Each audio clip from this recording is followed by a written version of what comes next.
America first does not mean America alone. In Venezuela, we're seeing the tragedy of tyranny play out before our eyes. As President Trump has said, in his words, the Venezuelan people are suffering and they are dying. They're experiencing grinding poverty. Families cannot find the food and medicine they need to survive. Innocent children are perishing every day from hunger.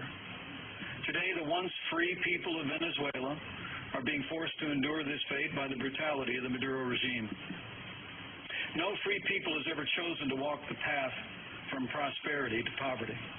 No free people has ever chosen to turn what was once and should still be one of South America's richest nations into its poorest and most corrupt. The Maduro regime has ignored and undermined its National Assembly. It's stifled the voices of a free press and the masses alike, and imprisoned countless political opponents. And more than 130 brave Venezuelans have already died in the desperate fight for democracy.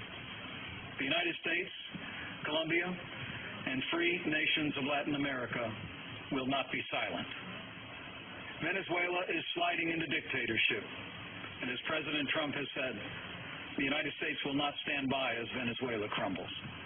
We will continue to stand with free nations across our hemisphere until democracy is restored for the Venezuelan people. At President Trump's direction, the United States of America has issued 3 rounds of targeted sanctions, including new sanctions just last week against Maduro and his inner circle. You can be assured, Mr. President, we will continue to take action until the Maduro regime restores democracy, holds free and fair elections, releases all political prisoners, and ends the repression of the Venezuelan people. Working with free nations across this hemisphere, the United States will continue to bring the full measure of American economic and diplomatic power until democracy is restored in Venezuela. We do this because it's right. The Venezuelan people deserve freedom. And I promise you, the United States will not rest, we will not relent, until Venezuela is restored to a full and prosperous democracy. The Venezuelan people will be free once more. For here in the New World, freedom always wins.